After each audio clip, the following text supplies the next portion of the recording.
la aventura de la vida.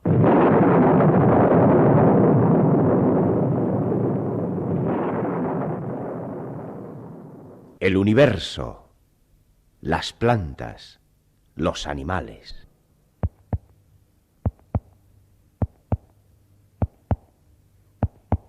El hombre.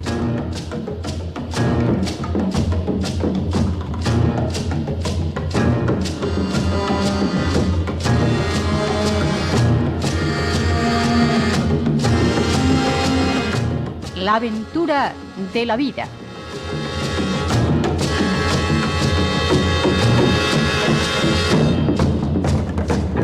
Guión, dirección y presentación, Félix Rodríguez de la Fuente. Realización, Herminio Verdú.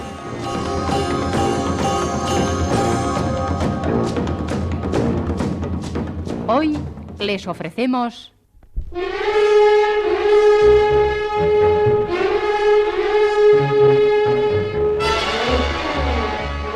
El regreso de Elcano.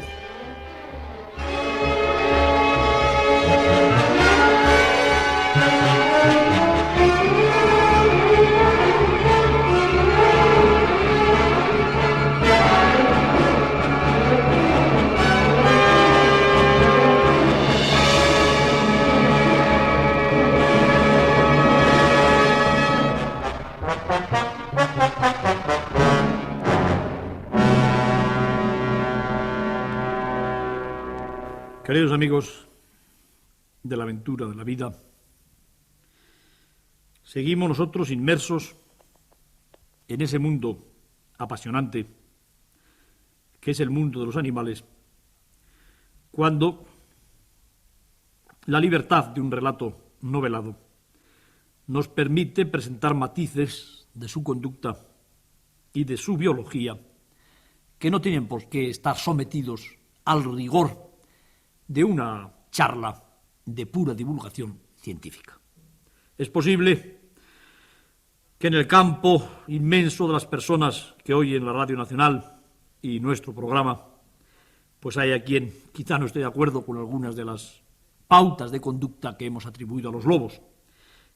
Es muy posible, pero en la libertad, repito, de la creación literaria, tratamos de ser lo más exactos posibles en cuanto, si no a los hechos demostrados, a las hipótesis que se barajan para explicarse ciertas reacciones de los animales.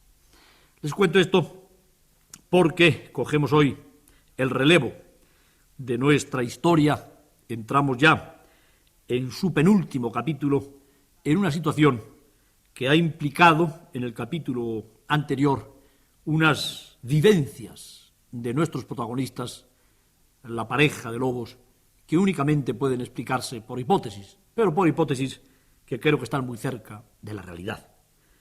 Aquellas sensaciones que experimentaban los lobos, recordando en la memoria de la especie, que es esa memoria que permite a los seres no racionales actuar eficientemente ante situaciones que se fueron resolviendo durante millones de años y que hereditariamente han quedado grabadas en sus mentes.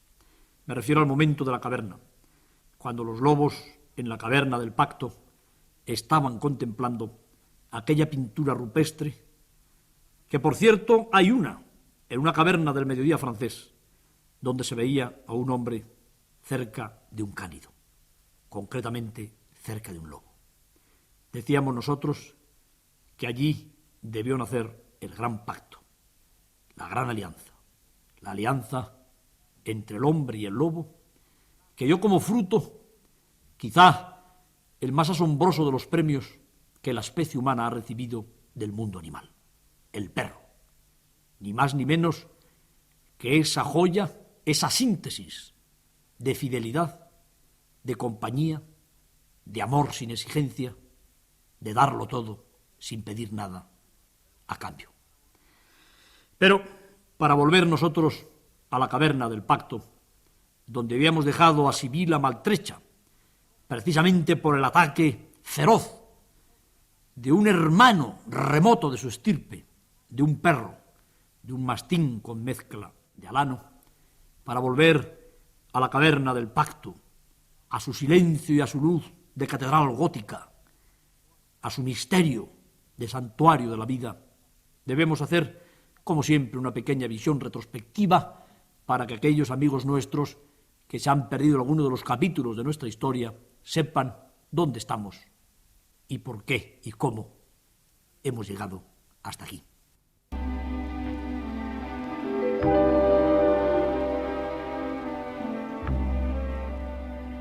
Esta es la historia antigua de la vida de una pareja de lobos. La hembra, que perdió una pata entre las mandíbulas férreas de un cepo, se llama Sibila. Los pastores del páramo de Burgos la llamaban la coja. El macho es un lobo gris, gigantesco, poderoso, tan grande como no se había visto nunca otro por aquellos pagos. Por el color claro de su pelaje, lo llaman el cano. Sibila y el cano están tratando de sobrevivir, como todos los lobos que habitan temporalmente o constantemente en zonas donde ha desaparecido la caza mayor, tratando de obtener la proteína necesaria para vivir en los rebaños de los hombres. Los hombres, en una época en que la cultura pastoril estaba en su auge, en que aún no se habían llegado a estas, no sé si buenas o malas, cotas de la cultura tecnológica e industrial, defendían su carne, su proteína. En la filosofía de este cuento nunca nos hemos mostrado partidarios de los lobos ni de los hombres. Hemos tratado de ser objetivos.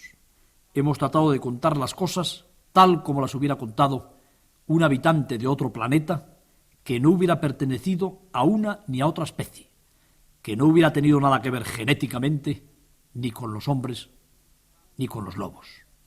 Quizá el sol que ha contemplado cada día la vida de ambos protagonistas de la historia, quizá la luna que les ha visto por la noche, no sé si un viejo roble del bosque, hubieran hablado de la misma manera que nosotros hemos estado tratando de hablar. Lo cierto es que Sibila pudo superar el mordisco feroz de las mandíbulas metálicas del cepo que le arrancaron la mitad de la extremidad delantera derecha, sacando fuerzas de flaqueza y agudizando su ingenio, la extraordinaria capacidad para el aprendizaje asociativo que ha permitido después a los perros hacer tantas cosas en bien del hombre. Sibila vivió como parásita de los buitres. Sibila se alió con un halcón peregrino. Sibila llegó a aprender que el hombre no era una criatura mítica e inmortal, sino que con argucias también se le podía robar la carne. Sibila incluso, cuando llegó a la pubertad, se hizo amiga de los mastines y con carantoñas amorosas les engañaba para matar y seguir alimentándose con la carne de los carneros. Pero hubo un perro que desempeña un papel importantísimo en nuestra historia, llamado Leal, porque era como un monolito de lealtad, de rigor, de entrega al hombre. Dijimos que era el más perfecto retrato del esclavo, del que lo da todo sin recibir casi nada a cambio más que una deficiente comida y palos de vez en cuando. El Leal dejó a Sibila medio muerta, y cuando, bajo todos los puntos de vista, la loba hubiera debido pasar a mejor vida, en este caso sí que podríamos decirlo sin ambajes, ocurrió el milagro. Llegó el lobo lejano, remoto, el lobo mítico, el cano. Llegó atraído precisamente por los efluvios amorosos que la loba depositaba en la brisa, y se encontró con una criatura vencida y agónica. Y entonces, un mecanismo de conducta no solamente propio de los lobos, sino de otros depredadores sociales, que incluye también al hombre, que consiste en ayudar al vencido, que consiste en dar de comer al hambriento, hizo que este animal poderoso alimentara a la loba destrozada y se la llevara a la caverna del pacto. Y aquí estamos nosotros.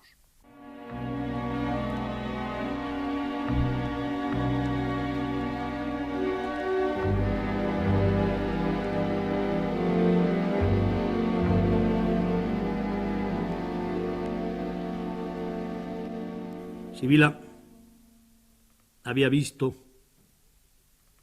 durante el corto tiempo en que la luz penetraba en la caverna silenciosa, el fresco de la pared. Sibila había estado mirando con esa capacidad óptica que tienen los lobos y también los perros para discernir las formas, aquellas formas grabadas por la mano del hombre. Por la mano de un hombre que no tenía nada que ver con los hombres actuales. Por la mano de un hombre que era tan eficiente para trasladar a la pared rocosa, a través del carbón vegetal, del ocre natural, envuelto todo ello y aglutinado con grasa animal, las figuras de los animales, como nunca, jamás, ha vuelto a hacerlo otro pintor. El hombre que grabó y pintó los mamuts, los caballos salvajes, los ciervos, los jabalíes y los bisontes, en lo que debieron ser sus santuarios. El hombre que tenía una vista tan certera y una memoria tan fotográfica que cuando después los prehistoriadores y paleontólogos han visto sus grabados, mejor o peor conservados en las paredes de las cavernas, ha habido algunos que estaban tan bien hechos que no han podido ser interpretados hasta que se inventó la cámara cinematográfica. Por ejemplo, el famoso bisonte tumbado, que no estaba tumbado, sino dando un salto, con las 4 patas recogidas.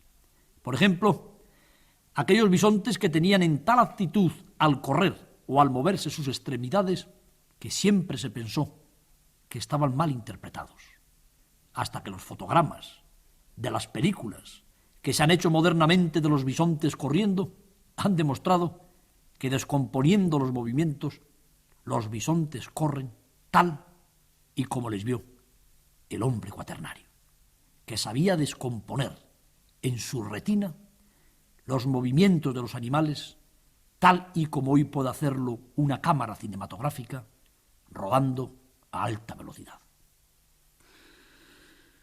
Este es el universo zoomórfico que estaban contemplando los ojos de Sibila. Este era el horizonte que se ofrecía ante su visión. Y la figura que dominaba sus impresiones era aquella en la que se veía un hombre primitivo dando de comer con la mano a un lobo. Contábamos la semana pasada cómo todos los perros descienden de aquella alianza. Durante milenios, el hombre fue seleccionando, en virtud de sus necesidades, los perros que más le llamaban la atención por unas u otras circunstancias. Los perros antiguos, evidentemente, debían ser todos muy parecidos a los lobos. Pero con esa gran plasticidad que tienen algunas especies, y concretamente el gran grupo zoológico de los cánidos, lobos de patas más cortas, lobos de orejas menos enhiestas, serían cruzados entre sí a través de ese mecanismo tan conocido por los criadores de cualquier animal, que se llama la selección, para dar lugar a la gran diversidad de los perros que hoy pueblan el mundo. Y lo que evidentemente nunca hubieran podido suponer, ya que son incapaces de suponer, aquellos lobos primitivos que se hicieron amigos del hombre, que cazaban con él en la estrategia asombrosa de la manada libre que venía ante el toque de caracola o la llamada gutural de los hombres para colaborar en la caza, de la misma manera que varias especies salvajes colaboran hoy en la naturaleza, es que el hombre más tarde iba a utilizar precisamente la fuerza de los colmillos de los descendientes de los lobos, las extremidades infatigables de los descendientes de los lobos, el afecto y la fidelidad que se profesan unos lobos a otros y sobre todo al líder de la manada para manejarlas en beneficio propio y en contra de los lobos, porque han sido precisamente perros especializados en el pisteo y en la matanza de lobos los que antes de la invención de los venenos, concretamente la estricnina, colaboraron con los hombres para mantener a raya la presión de los cánidos salvajes. Concretamente, entre las especies manejadas en la Europa mediterránea destacan los mastines. Los mastines de aire pesado, de faz benevolente, de pellejos como sobrantes, a los que se cortaban las orejas precisamente con objeto de que los lobos no pudieran desgarrarlas, haciendo presa en ellas. Los mastines que se fueron seleccionando durante milenios de lucha del hombre y el lobo, escogiendo aquellos no solamente más fuertes, sino más ardientes, más vigorosos, más matadores, más eficientes en el combate y al mismo tiempo más obedientes y mansos con el hombre, eran precisamente en ese momento los grandes enemigos de los lobos. Los lobos lo sabían muy bien, y lo sabía bien sobre todo Sibila, que conocía a todos y a cada uno de los mastines del páramo. Porque como todo el mundo sabe, también entre los animales hay distintas y muy marcadas personalidades.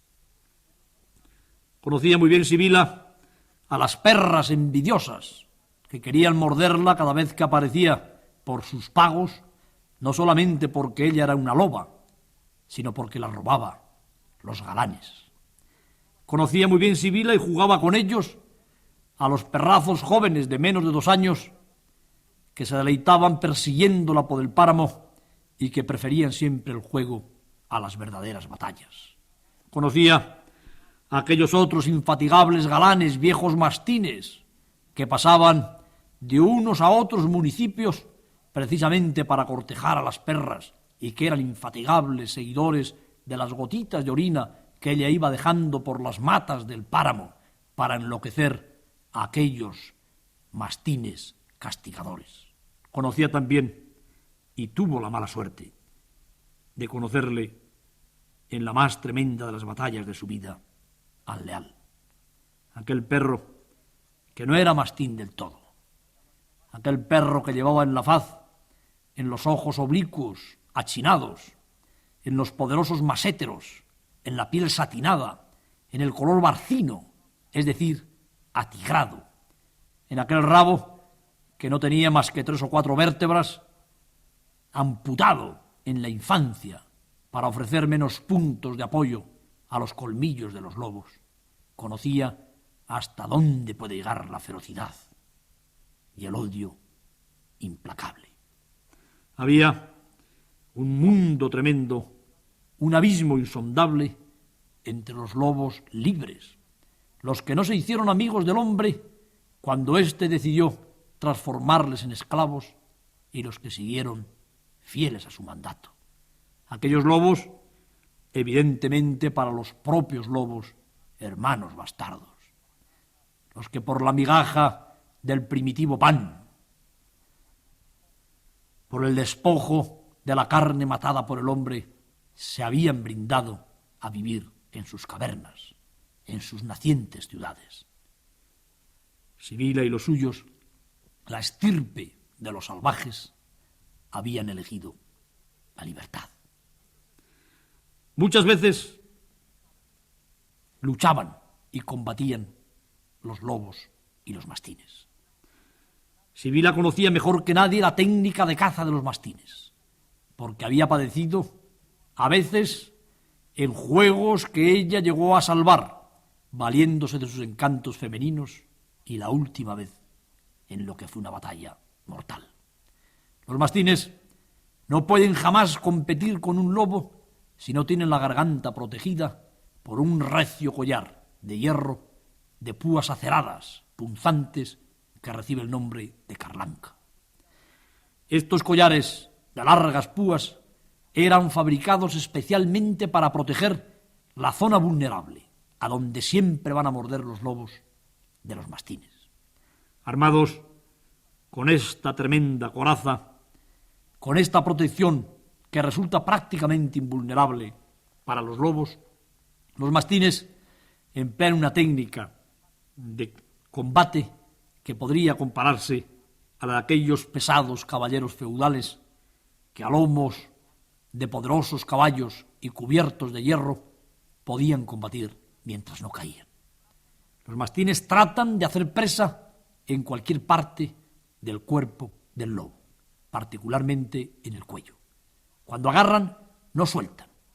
Aprietan fuertemente sus colmillos como si sus quijadas fueran un verdadero cepo. Esta es particularmente la técnica de combate de los alanos. Contrariamente, los lobos luchan como pugilistas, como boxeadores del peso ligero, del peso medio. Saltan, hacen fintas, lanzan en todas las direcciones las cuchilladas de sus colmillos que brillan como el acero.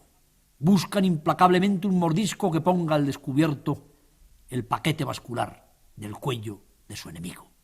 Pero siempre, una y otra vez, cuando un lobo lucha con un mastín, sus quijadas van a clavarse en los dientes de acero, que destrozan sus belfos, que hieren su rostro, que incluso se clavan en sus ojos y llegan a dejarles ciegos. Los lobos con experiencia lo saben muy bien y combaten a los mastines tratando de morderles en las extremidades. Hay mastines que, pese a la recidumbre de sus patas delanteras, vuelven al rebaño con una pata fracturada en dos por la dentellada de un lobo. Tratan también los lobos de romper los flancos, el vientre, las partes posteriores de sus enemigos que tienen el cuello cubierto con la carlanca.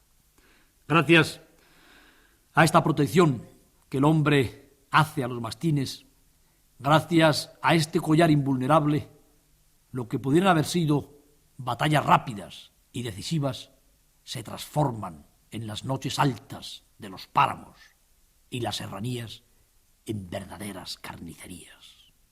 Lobo y perro luchan implacablemente porque el lobo no puede dar la dentellada certera, mortal, misericordiosa en el cuello de su enemigo que está protegido por el hierro.